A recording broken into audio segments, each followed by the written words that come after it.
Bienvenidos a esta isla donde el periodismo no está cercado, donde no se deforma la realidad por militantes de un lado y del otro. Por suerte, algo primitivo está surgiendo, una especie de grito o un ladrido. Pero cuidado, perro que ladra también puede morder. En la calle, donde las jaurías ya se están encontrando, o adentro, o sea, digamos, desde el canil.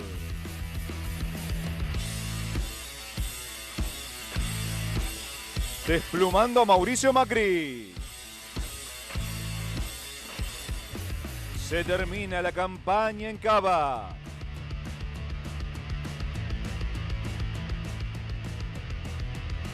La inflación de abril fue del 2,8%.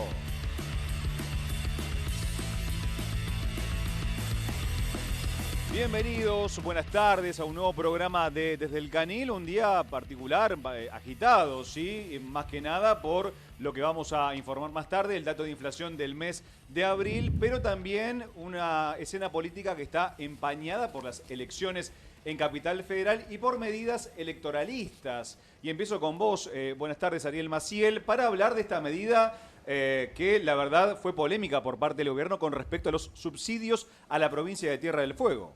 ¿Cómo anda? Bueno, sí, efectivamente. Ahí lo que estuvo pasando fue que el vocero Manuel Adorni, en campaña absolutamente, en su función de vocero, lo que hizo fue anunciar algo que todavía no se puso en marcha, pero que ya generó un revuelo impresionante, que es dos cosas. Una positiva para la industria nacional, que es la rebaja de los impuestos internos, y otra negativa, que es la caída de los aranceles para la importación. O Claro. sea, a foja cero, pero básicamente haciéndolo menos competitivo. Si antes no era competitivo, ahora menos Ahora todavía. menos, claro. Porque se viene la avalancha de productos electrónicos, especialmente enfocaron todos en celulares. ¿Por qué? Porque inmediatamente la explicación fue cuánto va a salir el teléfono en Estados Unidos, ¿no? Especialmente el de la manzanita, ¿no? Claro. Que es el que parece ser que es codiciado para muchos electores porteños, porque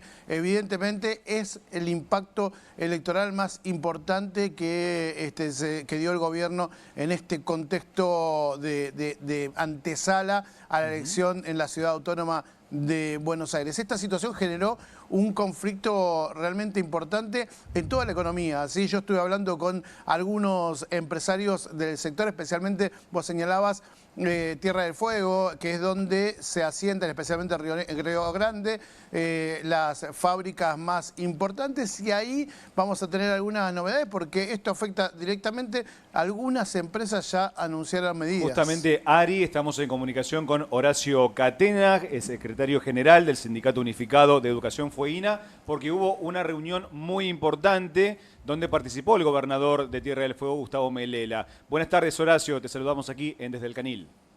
Hola, ¿cómo están? Buenas tardes. Gracias por atender el No, por pedido. favor. Horacio, primera pregunta. Bueno, ¿qué conclusiones sacás de la reunión con el gobernador?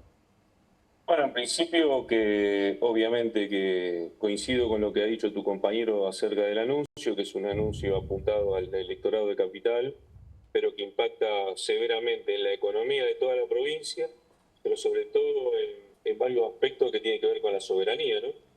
Porque obviamente que una medida de esa característica que impacta sobre la industria, por ejemplo en Río Grande, una de las empresas que ustedes, una de las ciudades en las que ustedes nombraban, el impacto es muy importante, lo que implica una probabilidad de migración masiva de los habitantes de Río Grande hacia el norte del país, aquellos que se puedan ir y tengan donde volver.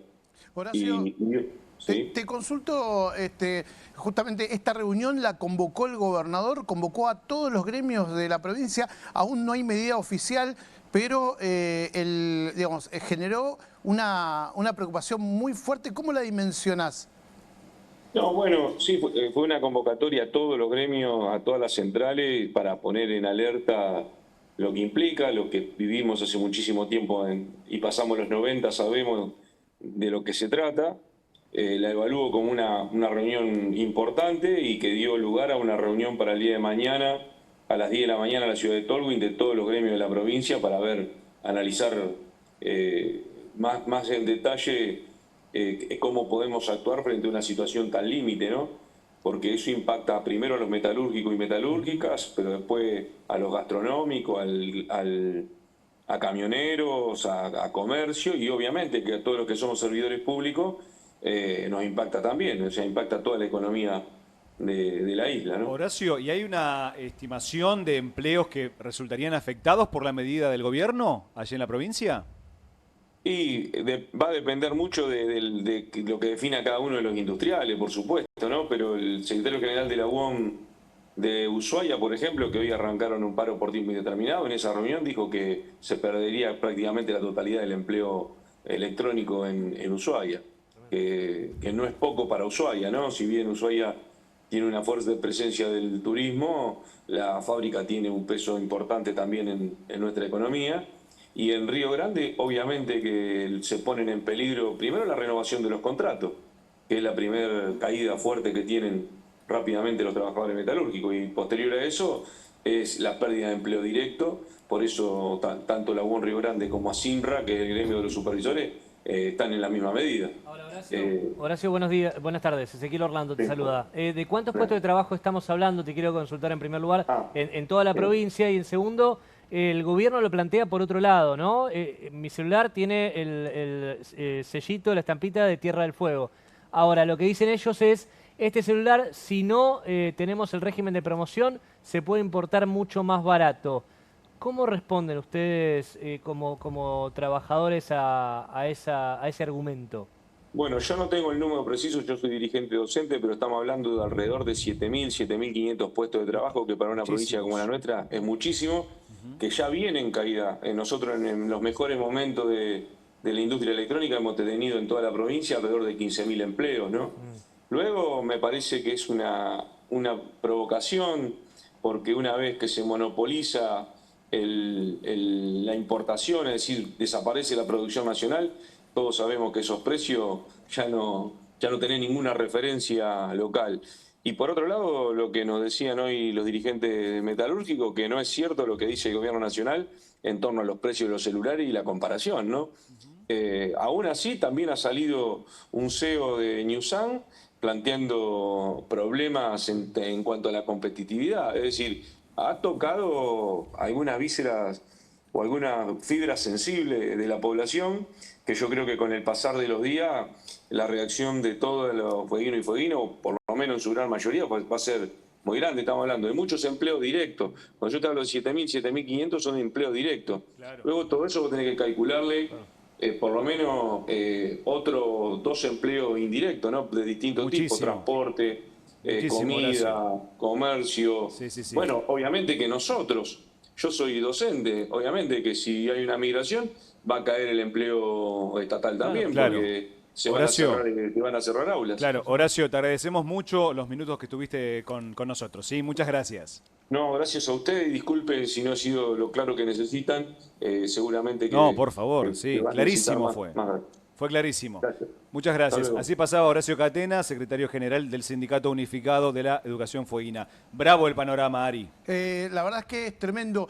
Hay datos que vamos a seguir profundizando durante los días y que tienen que ver con, recién señalaba un CEO de una empresa, bueno, el que habló fue Luis Gali, ayer en el marco del encuentro que organizó el IAEF, en donde señaló que hacer celulares en la Argentina ya va a ser inviable directamente, ya están hablando justamente de cerrar todas esas partes. Hay 2 empresas muy importantes en el sur del país, especialmente amparados bajo los subsidios que reciben para poder desarrollar y ser competitivos con el resto del país.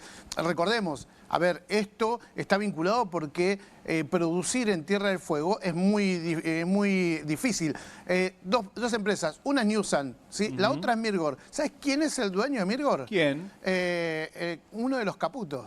¿Sí? Ajá, y empieza socio Macri en su momento. Exactamente. Mauricio Macri. Estamos hablando de Nicky Caputo, Nicolás Caputo, que es tío de Santiago, es primo de Luis.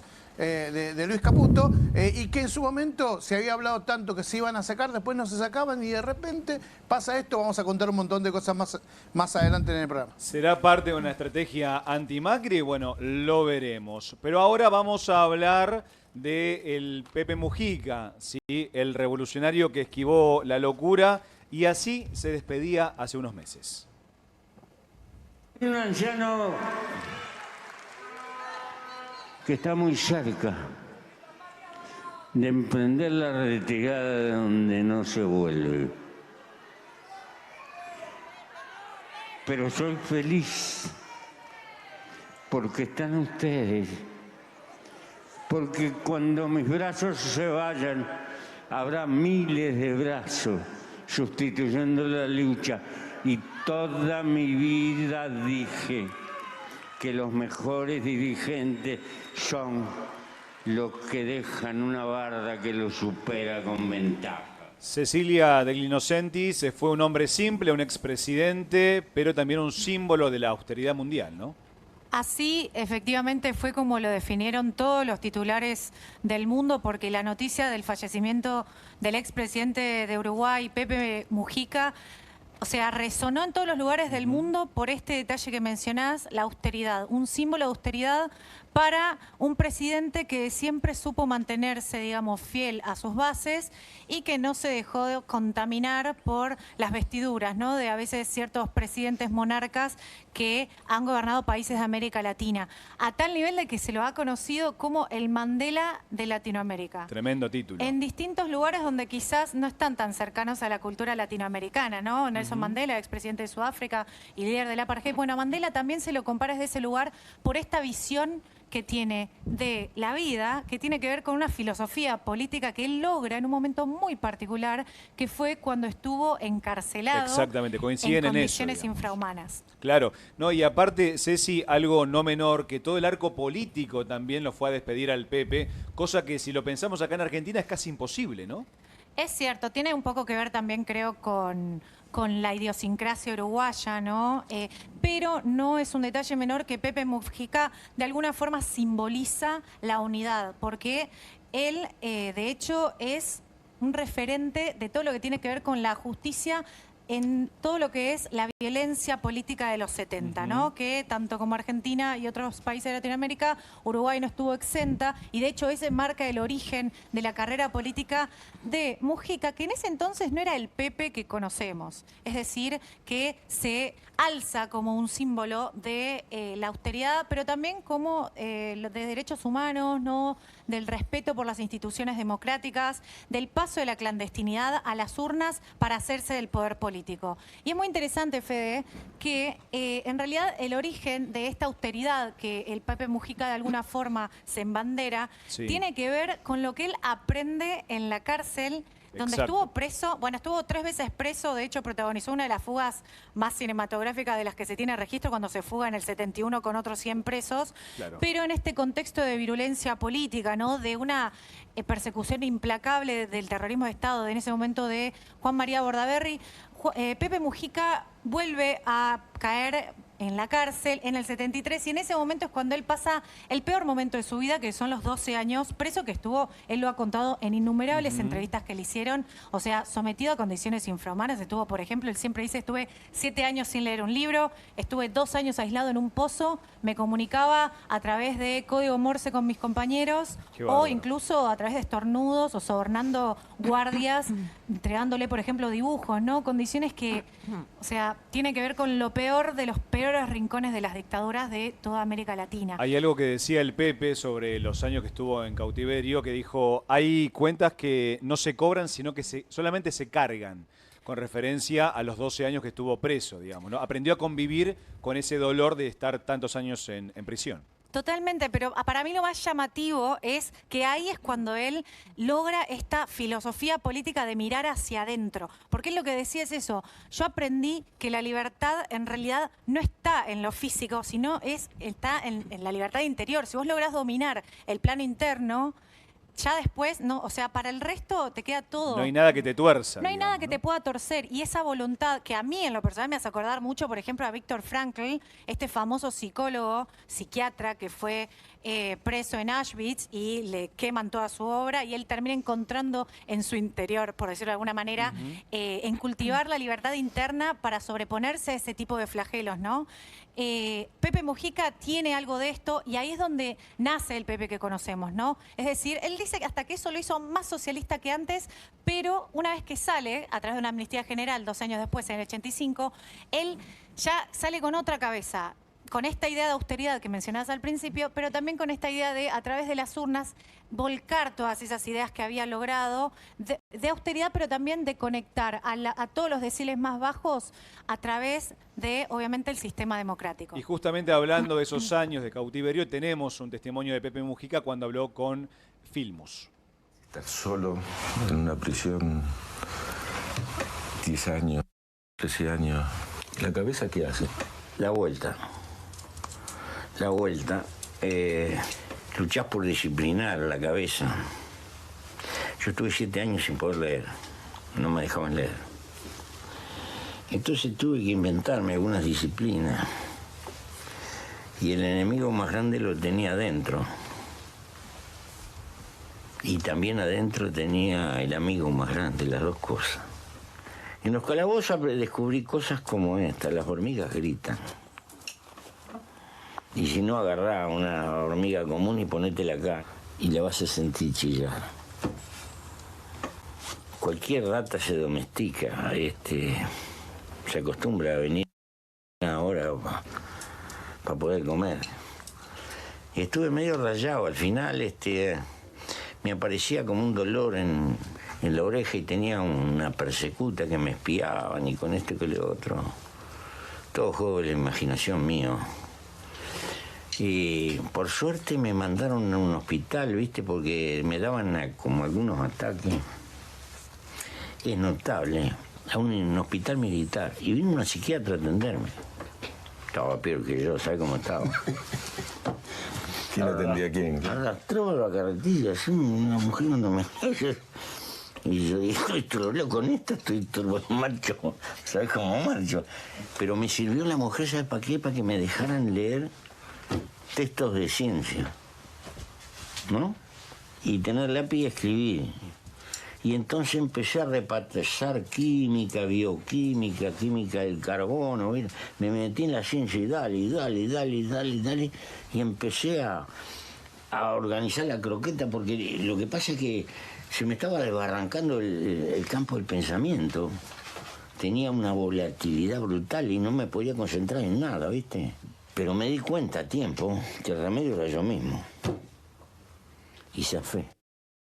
Un Pepe auténtico, Ceci, sencillo y hasta jodón, ¿no? Cuando hablaba de la psiquiatra, ¿no? Totalmente, pero lo que más me llama la atención es la pausa que le mete a la vorágine mundial, porque él fue presidente del 2010 al 2015, en un momento en el que ya el mundo estaba completamente interconectado y globalizado, y él viene a decir, primero, mi legado es un poco la organización política, es decir, yo no soy el líder, no quiero que me recuerden a mí, sino la organización que dejé. En este caso, Yamandu Orsi, lo vimos hoy en el cortejo fúnebre multitudinario en Montevideo, encabezando la marcha por el funeral de Estado de Pepe Mujica. Pero por otro lado también él no deja de ser un detractor del consumismo, pero no por demonizar al consumismo en sí, sino por el hecho de que el tiempo en realidad no se puede comprar con plata, entonces él lo va a lo micro, a su Fusca celeste, a su chacra de Montevideo y desde ahí deja su legado. Vamos de un revolucionario de la paz, como fue en los últimos años el Pepe Mujica, y de la austeridad, a la locura de las elecciones en Cava. Natalia Bacareza, ya faltan 4 días para las elecciones aquí en la ciudad de Buenos Aires y justamente se termina la campaña. ¿Qué dicen las encuestas? No, bueno, las encuestas, algo contamos el día de ayer con respecto a que según quién la escriba, ¿no? O quién pregunta y básicamente es...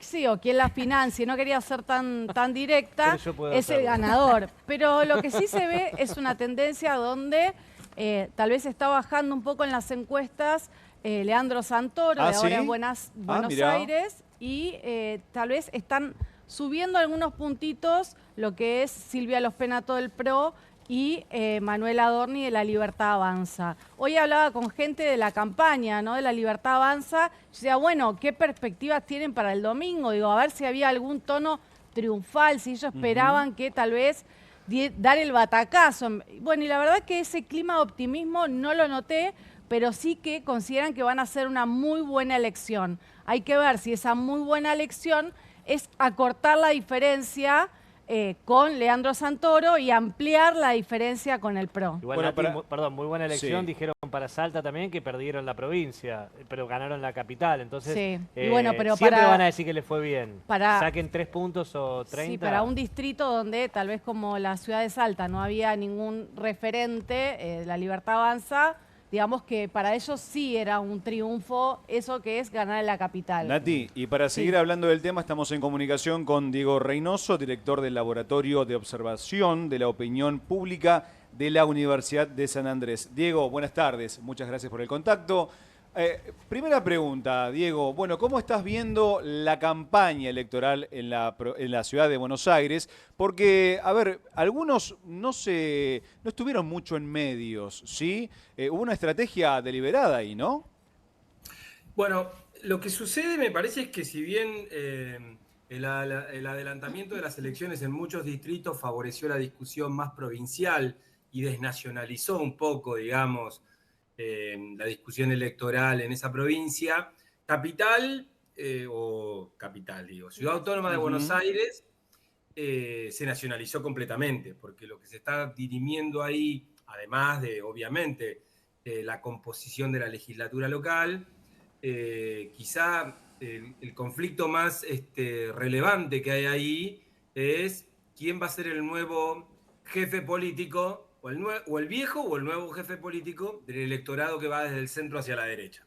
Sí.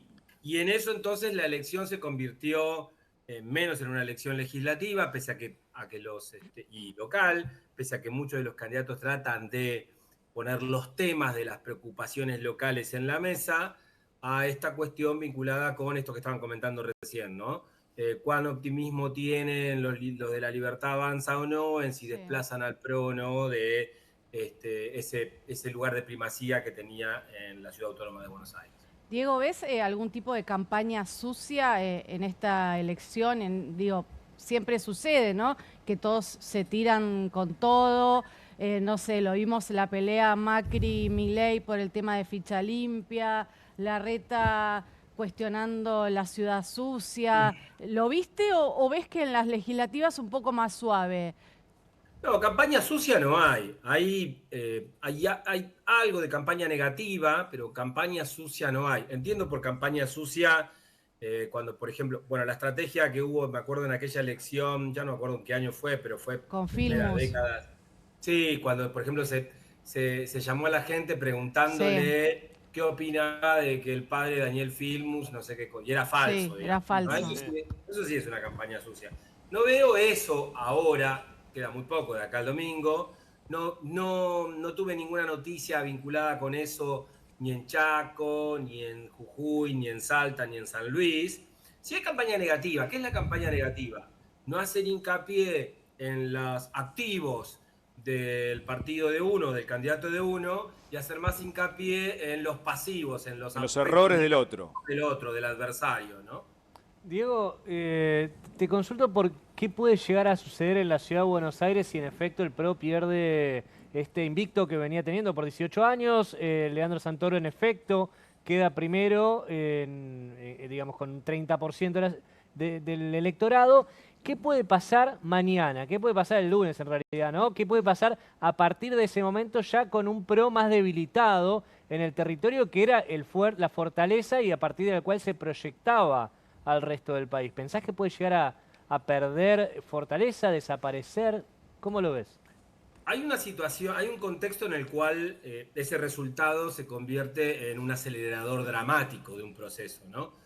Vos ves Chaco, ves Salta, ves Jujuy, ves San Luis, el PRO no apareció. No. El PRO no apareció, no fue competitivo, no presentó candidatos, no estuvo.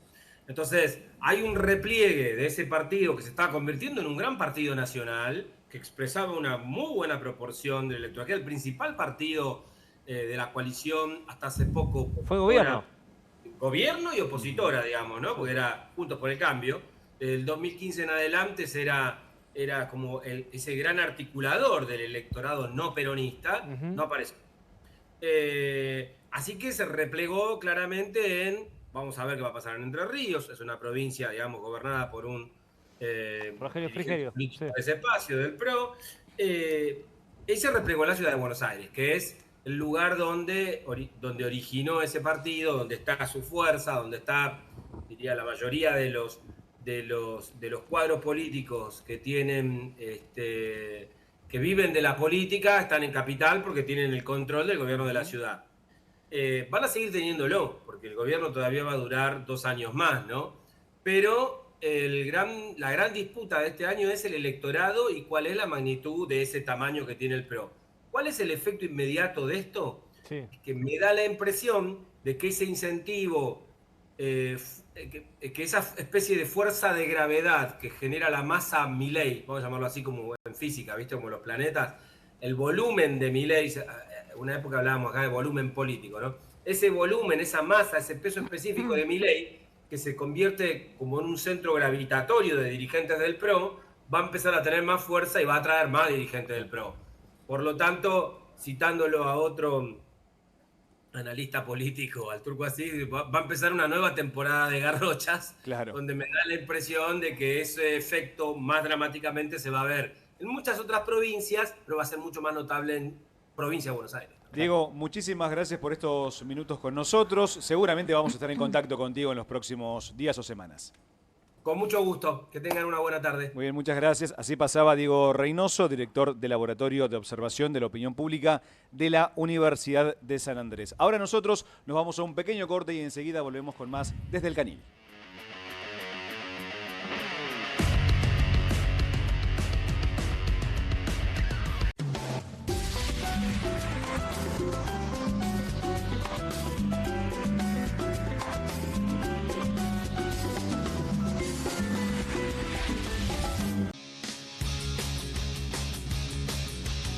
Soy Casta, con la conducción de Carmela Bárbaro. Un programa diferente de mujeres, plural y picante. Soy Casta, de lunes a viernes a las 19 por Bravo TV. Nueva Saladix extra picante. Posta, picarán más que las otras.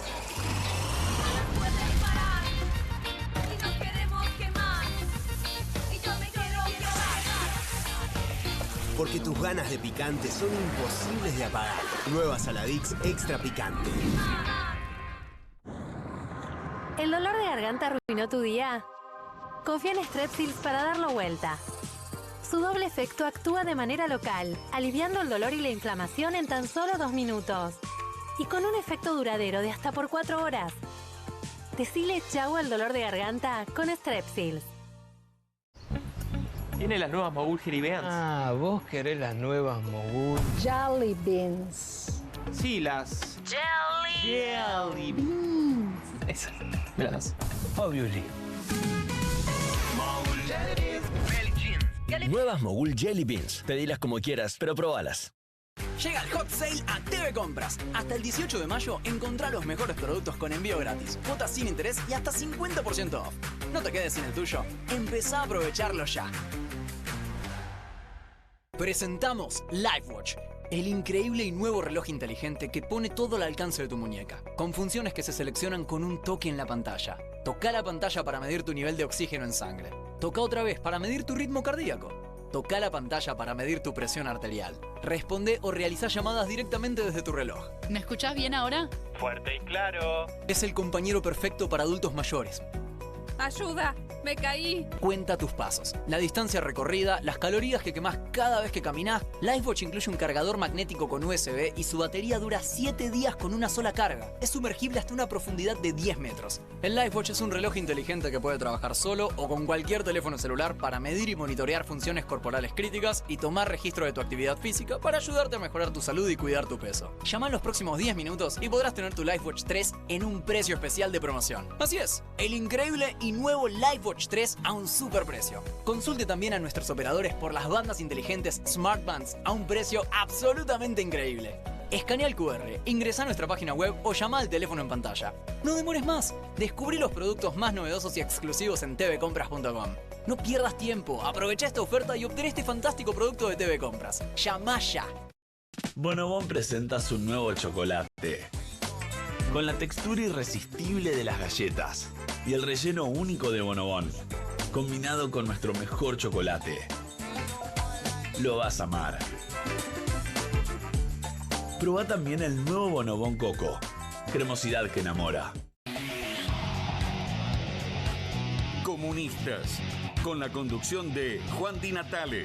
Una mesa de intelectuales analiza la realidad del país en profundidad. Comunistas, de lunes a viernes a las 20:30 por Bravo TV. QR, con la conducción de Paulo Caruso y gran equipo. La síntesis del día para un público que valora el periodismo crítico. QR, de lunes a viernes a las 22 por Bravo TV.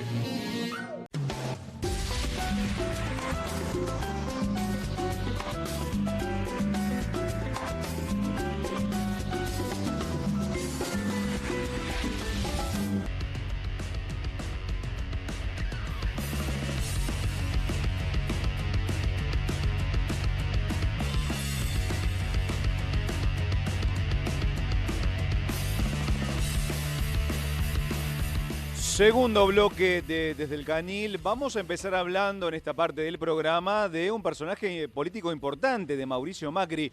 ¿Es cierto, Franco Littner, que el presidente lo quiere desplumar al ex mandatario, primer mandatario?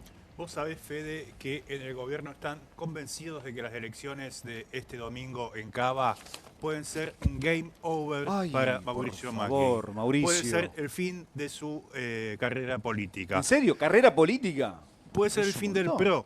Fíjate, están más interesados en ganarle a Macri, a los Penato y Macri, y dejarlos terceros, que en ganar la elección. La elección ya saben que es difícil ganarla, dividen el voto de la derecha, hay un peronista que va primero en las encuestas, que es Leandro Santoro, pero el objetivo es que Macri termine en tercer lugar y que esa sea su defunción política, el game over de Mauricio Macri. Claro.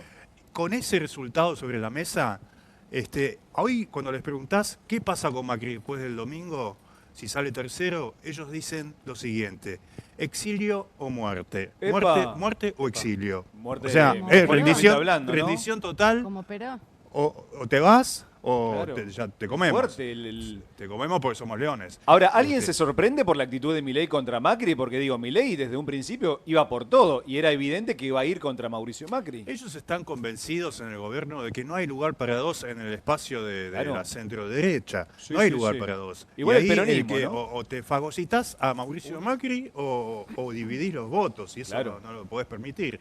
Fíjate en provincia. ¿Qué pasa en provincia? En provincia el plan es avanzar y fagocitarse, captar, absorber a los dirigentes, a los principales colaboradores de Mauricio Macri, los Santilli, los Ritondo, pero a espaldas de Macri. O sea, Macri no participa de esa negociación. Es comérselos, pintarlos de violeta y que vayan en la lista de José Luis Espert. Claro, ya lo dijo Bullrich hace un par de días, cuando le preguntaron, ¿habló con Macri o hablan con Macri? Y dijo, no, estamos hablando con Ritondo. O sea, lo excluyen. Mira, Ritondo suena como armador de esa campaña junto con Sebastián Pareja. Hay una foto reciente de los dos juntos. Santilli suena como candidato, tal vez en tercer lugar. Él quiere algo más, quiere encabezar. Yo no quiero que lo dejen encabezar. No creo. Pero de una forma u otra quieren comérselos, pintarlos de violeta y que Mauricio Macri vea todo eso desde afuera, con la ñata contra el vidrio. Diría el tango. O sea, se quedan con el macrismo residual y a Macri muerte o exilio. Ahora, Franco, ¿qué hay de cierto en esta hipótesis de que si van juntos en provincia tienen que ir bajo el sello de La Libertad Avanza? Porque ahí sí directamente es la muerte política de Mauricio Macri. Ese es el plan de ellos. Ese es el plan de ellos. Absorber a los macristas. No hacer una entente con de los dos partidos, sino que vayan todos en la lista violeta de La Libertad Avanza. Fíjate lo que le preguntó Mauricio Macri hace pocas semanas a Diego Santilli cuando se cruzaron. ¿vos ya arreglaste, Diego? ¿Vos ya arreglaste con ellos? Santilli le dijo, no. 3 veces le dijo que no, 3 veces lo negó. Exacto, Judas. Exactamente. Lo mismo le preguntó al Ritondo. Hay cosas que ya, que dice Mauricio que sabe que lo están desplumando, le están comiendo a los 2 o 3 soldaditos. plumas nada más. Dice, por ejemplo, los que tenían precio, a eso ya los compraron. Eso dijo hace 2 semanas, Fuertísimo. acordate. Lo que le respondió a Milei, que toma todo en un sentido muy literal, le respondió que muestre la factura. No estamos hablando de que las Típico compró del con presidente. factura. Ponele que haya sido una metáfora. Vamos a darle el beneficio de la duda y vamos a decir que fue una metáfora. Sebastián Pareja, el armador en provincia, fue más, de Karina Milei en provincia, fue más duro todavía. Dijo, no hacía falta comprarlos porque estaban regalados. Eso dijo en un reportaje. Muy tranquilo, ¿no? Eso dijo en un reportaje. Mirá vos. Cuando dijo esa frase, enseguida salió una foto de Macri con Ritondo, con Montenegro, Guillermo Montenegro, el intendente de La Plata, que son dos, uno ya está en conversaciones y el otro ya está del otro lado, Montenegro. Sí, ya está, con las 2 patas. Está también el intendente de 3 de febrero, Valenzuela, Diego Valenzuela, ahí está Luis Juez, hay varios, se los van a comer. Una intendenta se los van a comer a todos. Claro, de General Sarmiento, Capitán Sarmiento, también una intendenta, que pasó del PRO a las filas de la Libertad Avanza. Sí, y cuando pasen Ritondo y Santilli, que es el plan de la Libertad Avanza, y ese es el game over de Mauricio Macri también, dejarlo sin fíjate que hace pocos días la afiliaron a Patricia Bullrich como un gesto. Sí. Ya Patricia fue la pionera, la primera en irse, la primera ahora que pasó de bando. está afiliada. Hace rato. Los otros en un momento Karina los va a afiliar también, los va a hacer posar para la fotito y se terminó el PRO con ese escenario, chicos. Es tremendo porque, a ver, me imagino a un Milei como un Pac-Man y el fantasmita con la cara de Macri, ¿no? Como un Pac-Man que va comiendo todo lo que deja Mauricio Macri. Y lo que dinamitó todo fue ficha limpia, digamos, ¿no? La votación en ficha limpia, por la que se acusan mutuamente, por la que Milei dijo fue Macri que pactó con Cristina, una cosa inverosímil absolutamente, y donde se sabe que el propio Carlos Rovira, cuyos senadores dieron vuelta a su voto a último momento a pedido del gobierno, lo hicieron porque Rovira se los pidió y el propio Rovira le dijo a su gente de su entorno que se lo había pedido el propio presidente Milei. Así que eso fue lo que dinamitó. Los que conocen a Milei bien de cerca, que después, viste, vos lo planteaste también, se terminó peleando casualmente con todos sus amigos. Ninguno de los que estaban en el círculo cercano a Milei, en la mesa chica de Milei antes de la presidencia, ahora están cerca. ¿Por qué? Bueno, tiene que ver con esto. Los que lo conocen bien de cerca dicen, juega sucio, es un tipo que nunca juega limpio. Entonces, si Macri, por ejemplo, va con buenas intenciones, como él dice que las tuvo, y nada más, y Milei le juega sucio, bueno, le pasan estas cosas después. Sí, fíjate lo que dijo Mauricio Macri, tuiteó que tenía una desilusión infinita, o sea, ahora se hace el desilusionado. Quebrado, claro. Desde el lado de Milei dicen, no es tan inocente Mauricio, viene hablando con el establishment, viene hablando con los medios, con los directivos de los medios, con los empresarios. Todo es cierto. Obvio que es todo cierto, todo. Las dos cosas son ciertas. Claro. Y mostrándose como la opción moderada de derecha, por si a Milei las cosas no le van bien. Claro, entonces Franco, ahí Macri va a levantar la mano y dije, acuérdense que estoy yo, porque del otro lado están los cucas. ¿Cómo se dice, Franco, para culminar, cómo se dice desplumar en alemán? Se puede decir Rupfen o Zupfen. Maurizien Rumpfen. Bueno, está desplumado, Mauricio. Seguimos hablando del presidente, pero esta vez para hablar de sus contradicciones económicas, Ezequiel Orlando, porque tiene varias el presidente. Hace un par de semanas traje todas las pifies que tuvo, los pifies económicos que tuvo el presidente de la República, también en un foro económico similar, donde había hablado y había planteado varios errores crasos. Tengo un video para compartirles. Si les parece, me gustaría traerlo a debate de mis compañeros, de mis colegas. Escuchemos lo que dijo el presidente de la Nación y después lo analizamos y lo desplumamos. Dale. Bajo esa aberración estúpida que es gobernar es crear trabajo. No, gobernar es que la gente viva mejor.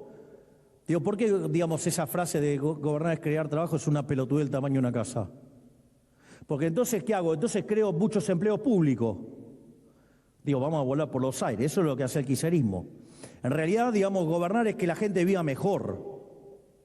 Y que se creen, digamos, o sea, se lo pongo con un caso ridículo. ¿Qué pasa si la cantidad de gente en la economía está constante?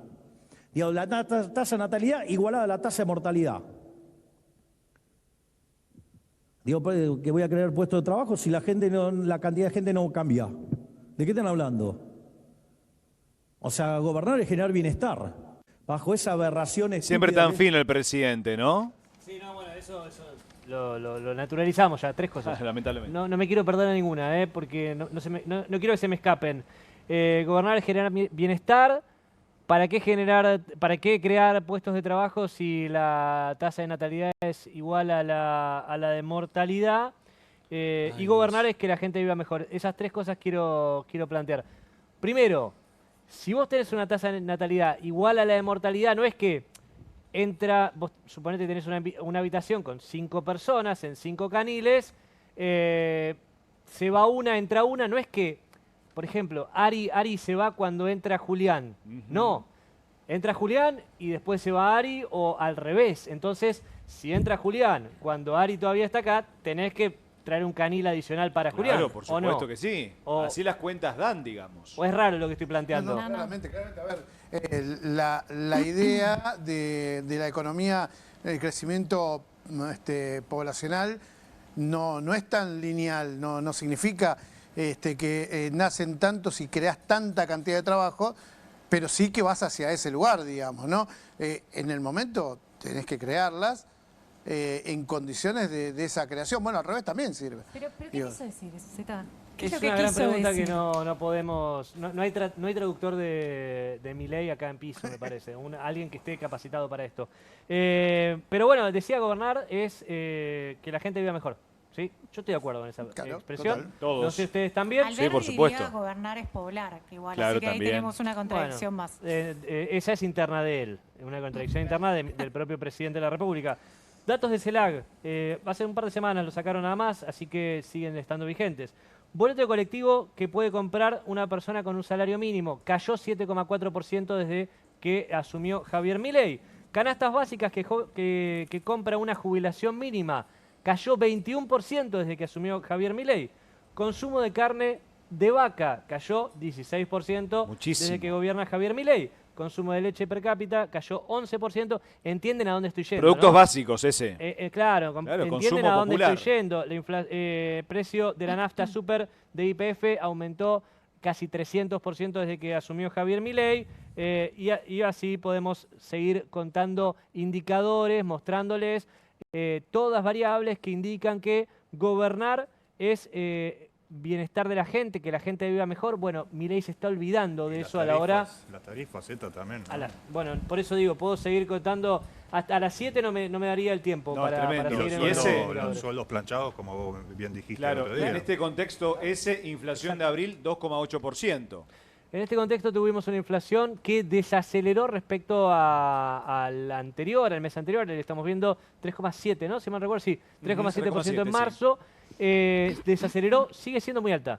Sigue siendo muy alta. Hay un dato, además de ser muy alta... Lo podemos ver ahí comparado atrás nuestro. Si vos ves lo que más crece, tiene que ver con gastronomía, tiene que ver con Andrés, pero uno de los que creció, importante, pero que pesa más todavía, es alimentos y bebidas. Y ahí justamente es parte de lo que señalaba Zeta sobre la calidad de vida, digo, ¿no? Te crece mucho...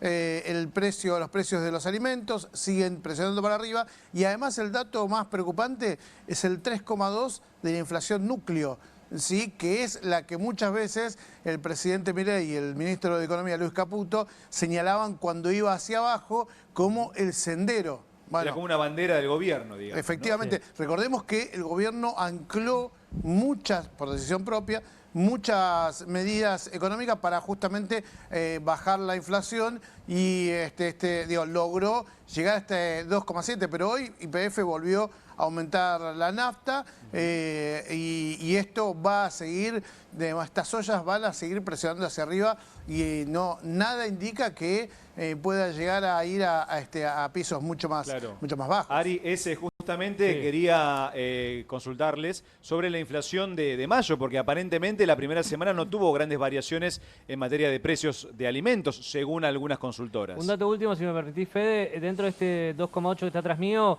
la carne que les comenté ayer, creo que fue ayer, ya estoy medio perdido en la semana, pero cuando salió el dato de la Ciudad de Buenos Aires, les dije, la carne subió mucho. Bueno, sí, 5%. Claro, dentro de este dato que mide el INDEC es otra medición, son otros encuestadores y otra canasta. La carne subió 4,1%, pero en el AMBA 6,1%. Tremendo. Atención, tremendo. Atención a esto, digo, porque estamos hablando de, acá siempre de los promedios, hay que prestar atención a lo general.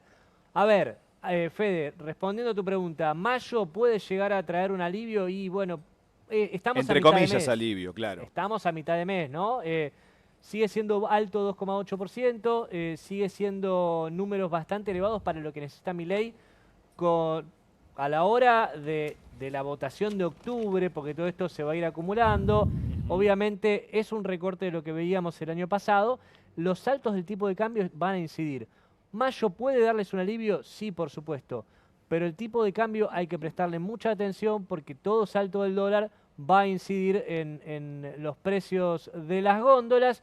Y hay que ver si a Milei le da la nafta para mantenerlo al tipo de cambio planchado hasta octubre, con las presiones que está teniendo por la salida de dólares continua y la sangría de reservas que está teniendo el Banco Central. Eso por lo menos es mi opinión. Y hay que ver ahora si la inflación de no bajar, cómo impacta también en las elecciones a nivel nacional en el mes de octubre.